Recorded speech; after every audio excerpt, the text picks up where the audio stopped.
Good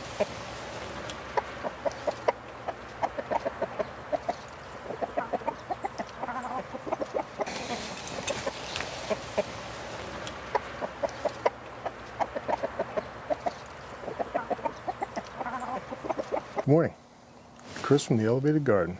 We're back. Sorry we've been gone so long. We got really busy this spring making and delivering garden beds for our customers who we love, so there's no regrets there.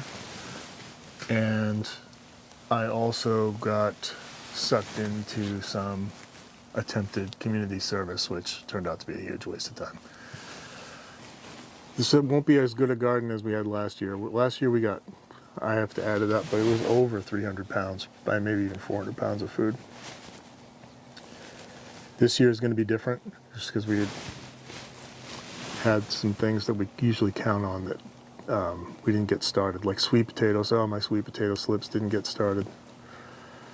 But anyway, so we're back, and we're going to make what we are blessed. We have a great garden for what it is, and we actually have some things that we often struggle with, like cucumbers. We have a ton of cucumbers this year, where usually the cucumber beetles defeat us, and we won't spray, so I'm kind of stubborn about that. So today we're going to make pickles.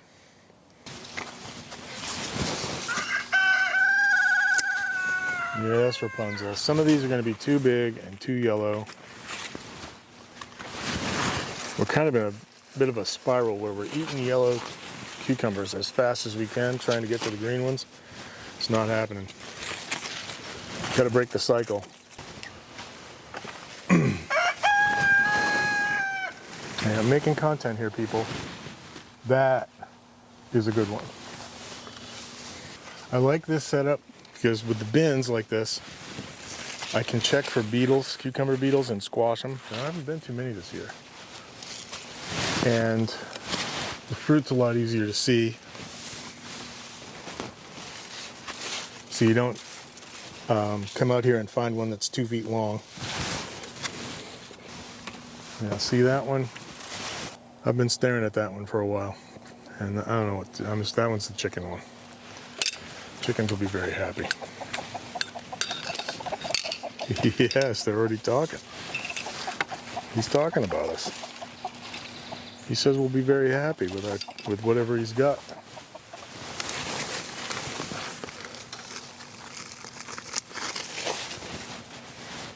See?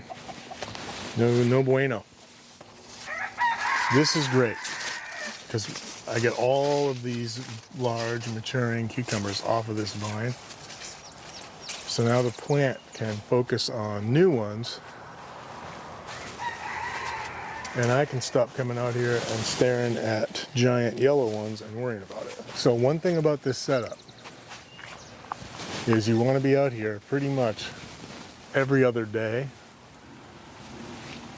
taking these vine tips and redirecting them to open space. So you get all this filled in and maximize it. This will basically triple the size of your garden.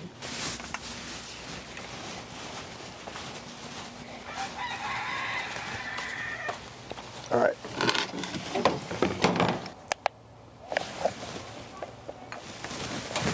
All right, this is a 2-pound basket.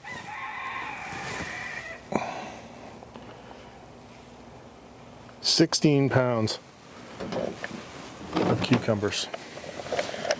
First harvest. Get them arranged here so I can explain it. All right, so here we go. This one on the right is kind of too big. The skin is probably too tough.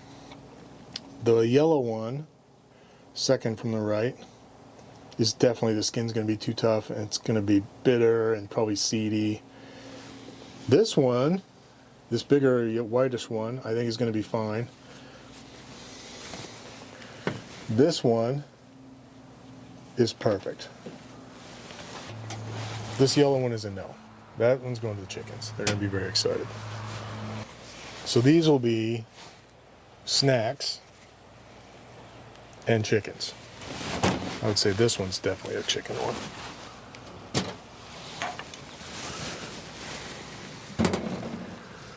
Back to the job at hand. All right, so I gotta get all the pointy things off.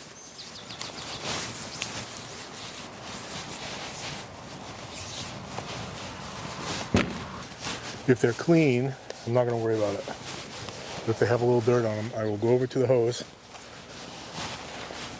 and then spray them off. This is going to be a natural fermentation, so I need the bacteria on the cucumbers. My hands are wet now, it doesn't work.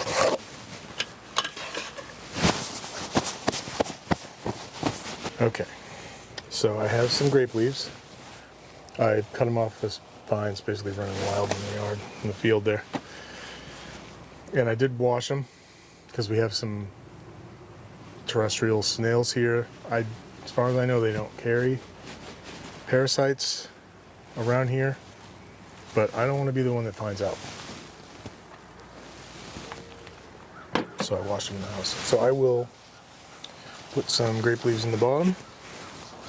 The tannins, and I think there might be oxalic acid in there,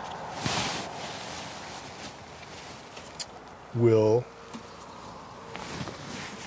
help keep the pickles crisp. It's the wrong crock. Cut. Alright, so here's what I did. I grabbed the wrong crock. Actually, this one was ready to go, and I emptied this one, cleaned it up last night, and got it ready. But what's happening is, if you look at it, there's not enough room for that spear and one of these stones to still have some headspace. So if I go with this taller one, I can put the spears in vertically, have plenty of room for a stone, and the headspace that I need.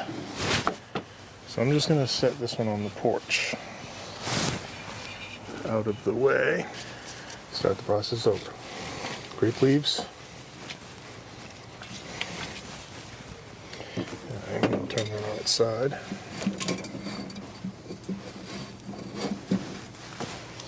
So I can stack them in the way I want.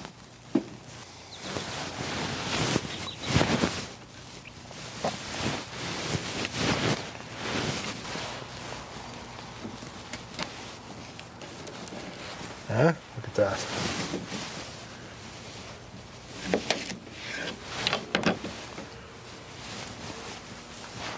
I know I said look at that and then I didn't show you.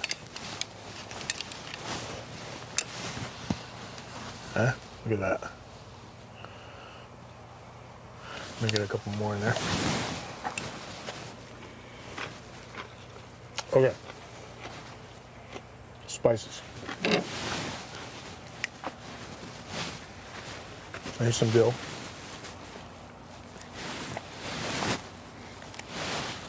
Point.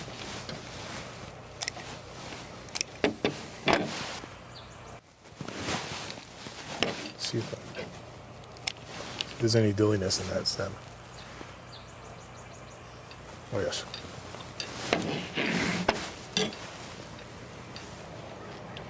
My dill harvest is not that great.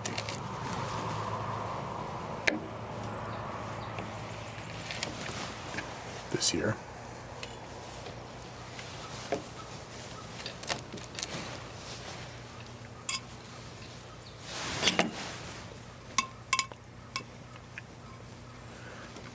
That's some dill. Whole piece must get an onion. Okay, got two onions. They're just yellow onions. I'm gonna go over here and wash them off.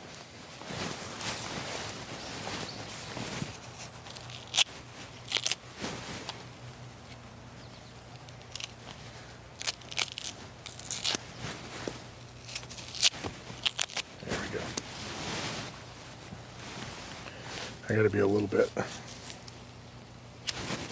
aggressive about getting the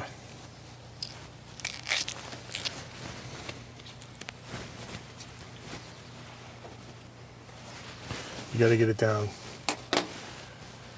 because I'm gonna put this in a pickle. It's gotta be clean.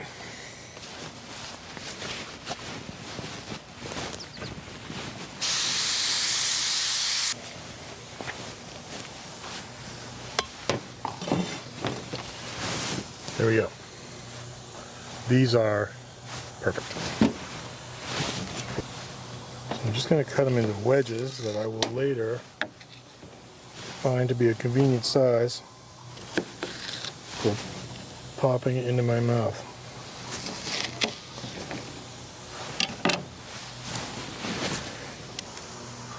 That won't be so rude. Okay. We've got the onion wedges and the dill and the cucumbers. So now comes the tricky part. Well, it's tricky for me. If you read the books, the percent salt is the key ingredient.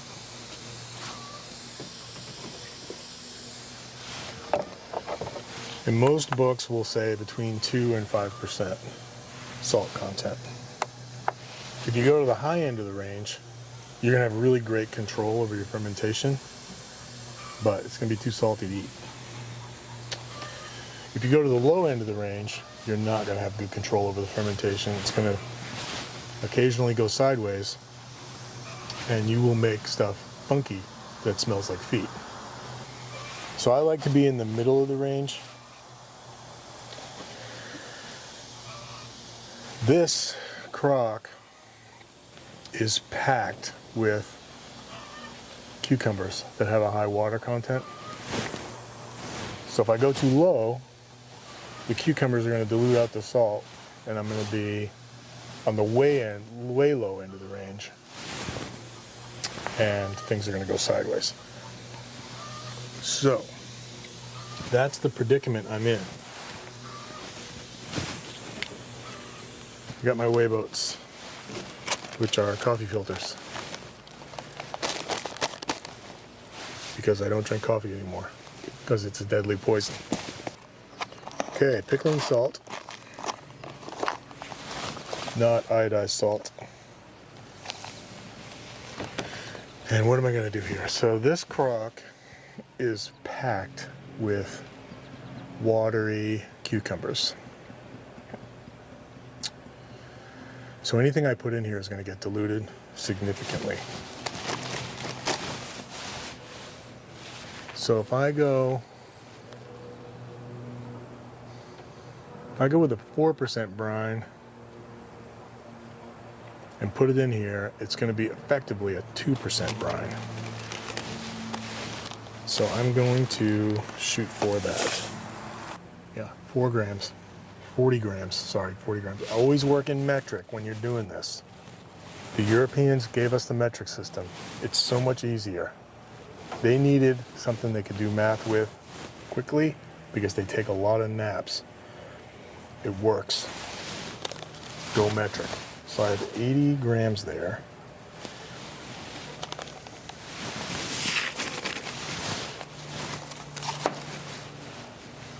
And I'm going to go with 2 liters of water.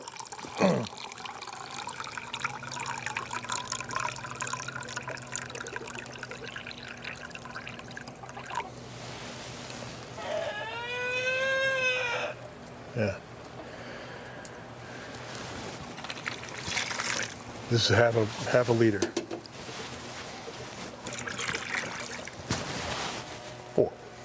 2 liters. I feel like 2 liters is not going to be enough. So I'm going to get another 40 grams of... So that's 3 liters. And I got my stirring stick.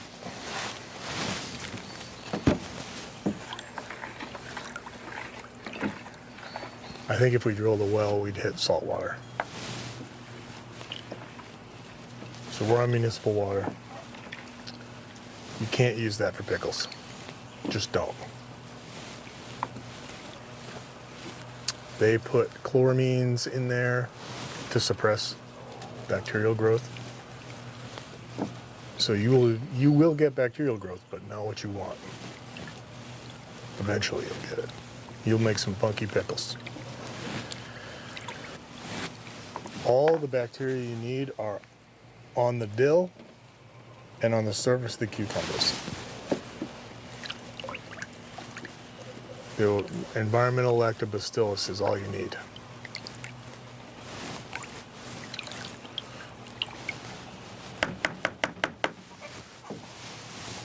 All right, so then, got our 3 liters of salt water.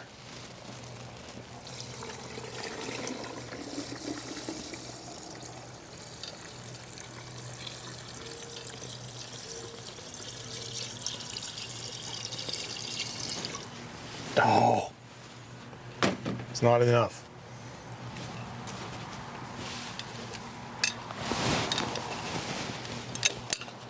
By the time I put grape leaves and a cabbage leaf on that and a stone, there's going to be stuff sticking out. You can't have anything sticking out above the water, above the brine. If you do, you will start to make fungus. I'll show you where I'm at. See, that's pretty good coverage right there. You can see there's a couple of onions floating, but I'm going to take care of that. The floaters are always a problem. Now, I would like a cabbage leaf, because a cabbage leaf will be a good, nice, flat, large thing I can put down in there before the stone to make sure nothing sneaks up. No dill seeds. Still seeds. No, it's okay. I got enough dill. Cabbage leaves I didn't like look of, but I got these kale leaves. That's the same thing. And then the stones. Oh, okay.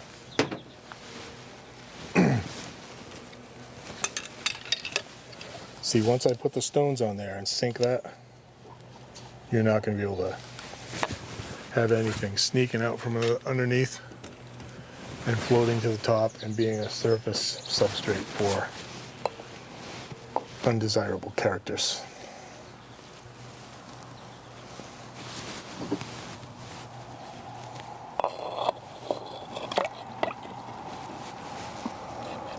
Like seeds and little branches of dill. You don't want any of that. Look, there's one right there.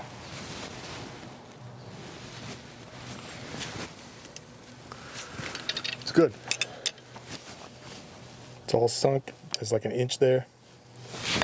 Good coverage.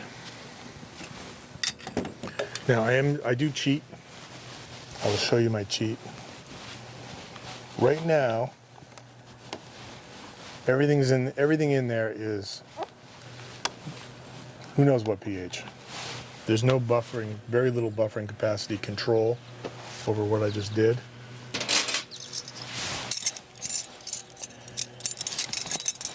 And what I really want is the lactobacillus, the acidic conditions to favor the bacterial populations I want, and disfavor the bacterial populations that would give me a bellyache and make these pickles taste awful. So what I'm going to do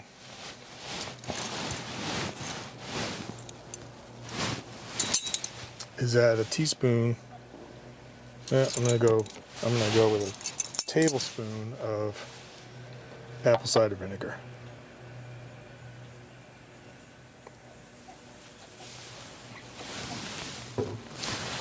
Just to get this thing moving in the direction I want it to go in. It doesn't take much because there's not a lot of buffering capacity in here. And now I cover that and put water around this rim to seal out oxygen so it goes anaerobic. And in 14 days I will have delicious pickles. I'm going to go set this in the barn, and then we're going to do a cool experiment. Cut for the cool experiment. Next thing I'm going to do, if you look over my shoulder, there's some coriander that's gone to seed. These seeds, I've been picking them and snacking on them for a month. It's like a little citrusy explosion. I'm gonna pickle those and they're gonna be amazing. I've never done it before, but I'm pretty sure they're gonna be amazing. I did something like this last year with something else, which will stay classified for now. And it was amazing. It's not really windy enough.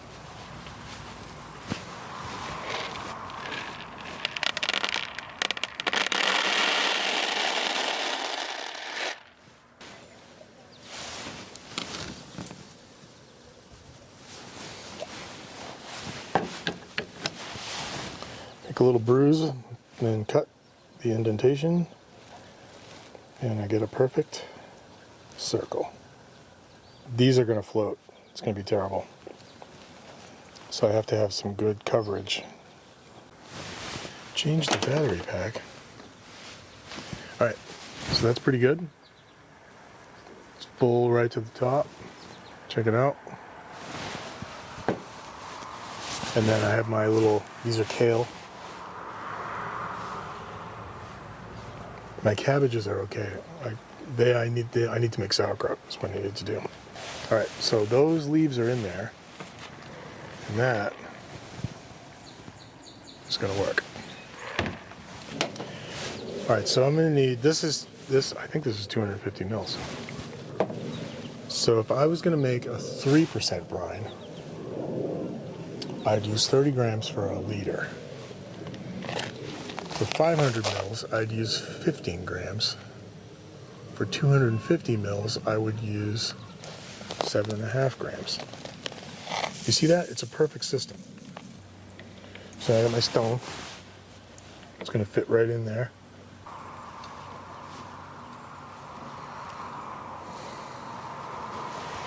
That's pretty good. And then we have these, honestly, I think you can get vegan content here. That's fair. I think you can get by with just a lid that's not screwed all the way down. But we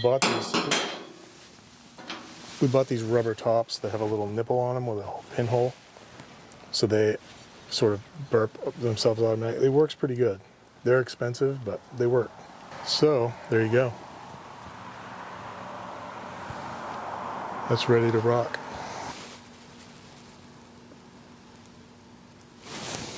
In 2 weeks, we'll know.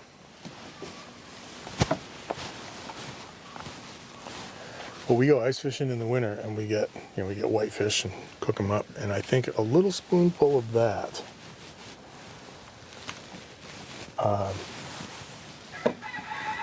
on the side or sprinkled over the top will be pretty good stuff. All right, so we did our pickles and we did an experiment. We are back, baby.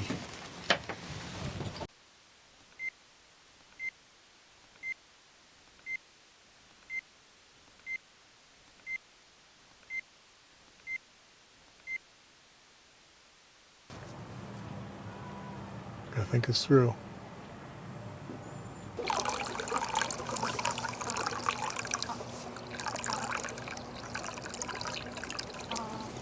Meters, kilometers, nobody knows what that is.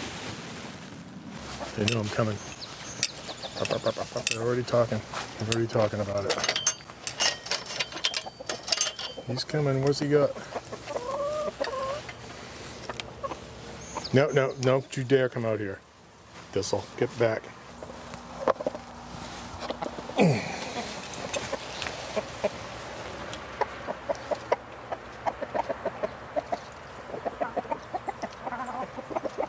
See, they like them seedy.